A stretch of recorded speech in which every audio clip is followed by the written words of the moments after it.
Hello. हाँ भैया नमस्ते। हाँ ठीक है ठीक है। आज तुझे पैसे दिए 6 महीने से ज्यादा हो गए हैं और इंटरेस्ट मिला के 2 लाख से ज्यादा बन चुका है। तो बता पैसे कब दे रहा है? भैया अभी थोड़ी दिक्कतें चल रही है और इतने सारे पैसे एक साथ मैं कैसे दे पाऊंगा। और अभी मैं घर पे भी नहीं कह सकता। प्लीज थोड़ा टाइम दे दीजिए। मैं करता हूँ। तुझे टाइम चाहिए? जब शोबाजी करने के लिए पैसे उधार लिए थे तब दिमाग में नहीं आया कि तेरी औकात नहीं है पैसे चुका पाने की? भैया बस 2 महीने का टाइम दीजिए। मैं किसी तरीके से पैसे अरेंज करके देता हूँ। प्लीज प्लीज बस 2 महीने। सुन, मुझे कुछ नहीं सुनना। वैसे भी मैंने बहुत टाइम दे दिया है। मुझे 7 दिन के अंदर मेरे पैसे चाहिए। हेलो हेलो हेलो भैया।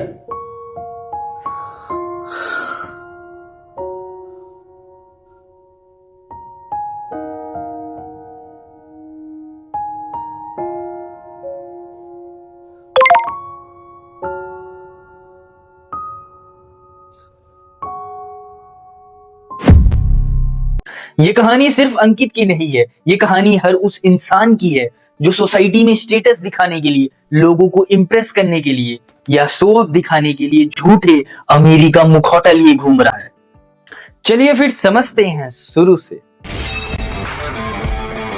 सोचिए आप एक मॉल में हो, एक कपड़े के शॉप के अंदर जाते हो। शॉप के बीच में एक टेबल रखा हुआ है, उस टेबल पे दो बिल्कुल सेम व्हाइट टी शर्ट रखी हुई है। दोनों अच्छे से फोल्ड करके रखी गई है। अब मेरी बात बहुत गौर से सुनना। दोनों टी शर्ट कॉटन से बनी हुई है, दोनों टी शर्ट सेम फैक्ट्री में सिली गई है। दोनों को अगर आप पहनते हो तो आपको प्रॉपर फिट आएगी, कोई एक्स्ट्रा काम नहीं हुआ।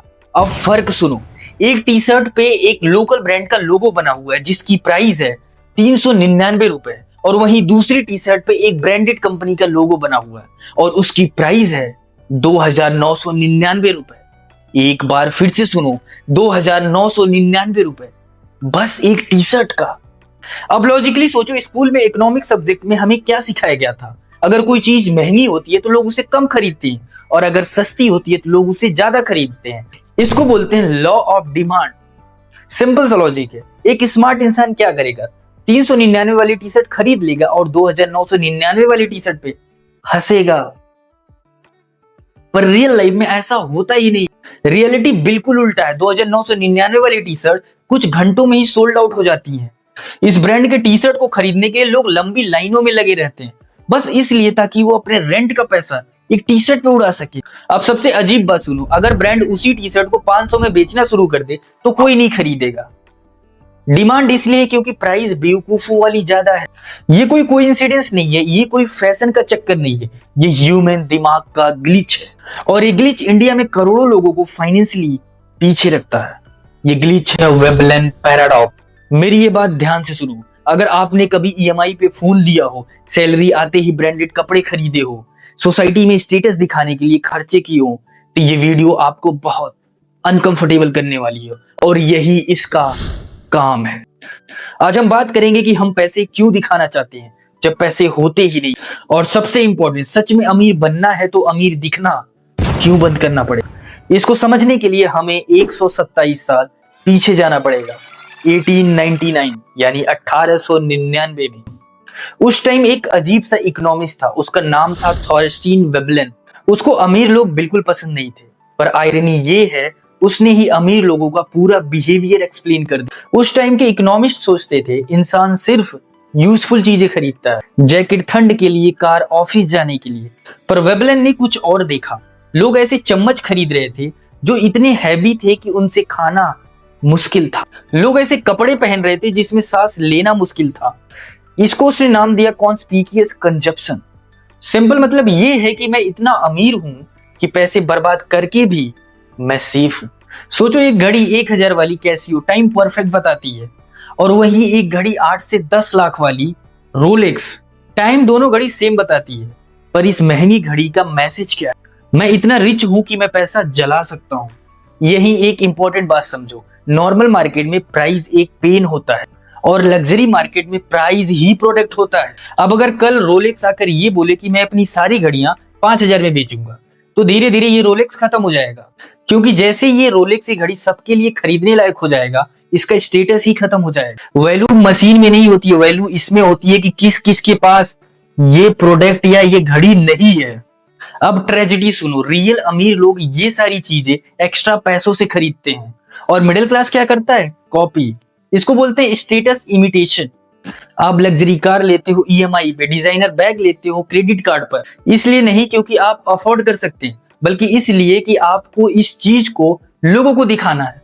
आप कर क्या रहे हो? आप फ्यूचर का पैसा आज के शो के लिए जला रहे हो। इन्वेस्टमेंट नहीं, सेविंग नहीं, सिर्फ एक सिग्नल। और फनी बात यह है कि जिसको तुम इंप्रेस कर रहे हो वो खुद भी लोन में डूबा है। नेचर में एक अजीब चीज होती है, मोर को देखो, उसका जो बड़ा सा ब्यूटीफुल टेल होता है वो सुंदर जरूर लगता है पर प्रैक्टिकल नहीं होता। वो हैवी होता है, उसकी वजह से मोर तेज नहीं भाग सकता, उड़ने में दिक्कत होती। मतलब लॉजिकली देखे तो वो टेल उसके लिए प्रॉब्लम है। तो अब सवाल उठता है, अगर उसके लिए वो प्रॉब्लम है तो मोर उसे क्यों रखता है? क्योंकि वो टेल एक मैसेज है। वो बोल रहा होता है, देखो मेरे पास इतना स्ट्रेंथ है कि मैं इतने बोझ के साथ भी जी रहा हूं। मतलब मैं इतना फिट हूं कि इस एक्स्ट्रा वेट से कोई फर्क नहीं पड़ता। अब इसी को ह्यूमन पर अप्लाई करो। जब कोई इंसान बहुत महंगी कार खरीदता, बहुत महंगी घड़ी पहनता है या अननेसेसरी लग्जरी लाइफस्टाइल दिखाता है, तो कभी कभी वो भी वही सिग्नल दे रहा होता है। वो कह रहा होता है कि मैं इतना फाइनेंशियली स्ट्रांग हूं कि मुझे किसी प्राइस का टेंशन नहीं। लग्जरी स्पेंडिंग ह्यूमन वर्जन है मोर के टेल का। कभी कभी हम कुछ चीजें इसलिए नहीं खरीदते क्योंकि हमें उसकी नीड है, बल्कि इसलिए खरीदते हैं क्योंकि हमें एक सिग्नल भेजना होता है, किसी को दिखाना होता है, कुछ शो करना होता है, कुछ इंप्रेशन जमाना होता है। अब दिमाग हिला देने वाली बात सुनो, आज ब्रांड आपका दिमाग आपसे ज्यादा समझते हैं। Limited edition, waiting list, invite only, सब एक ही चीज के लिए, स्टेटस एंजाइटी। और प्रॉब्लम ये है कि जो आज तुम्हें लग्जरी लग रहा वही कल को नॉर्मल हो जाए। अब तुम सच सुनो, आज के इंडिया में रियल स्टेटस चीजें नहीं है, रियल स्टेटस फ्रीडम है।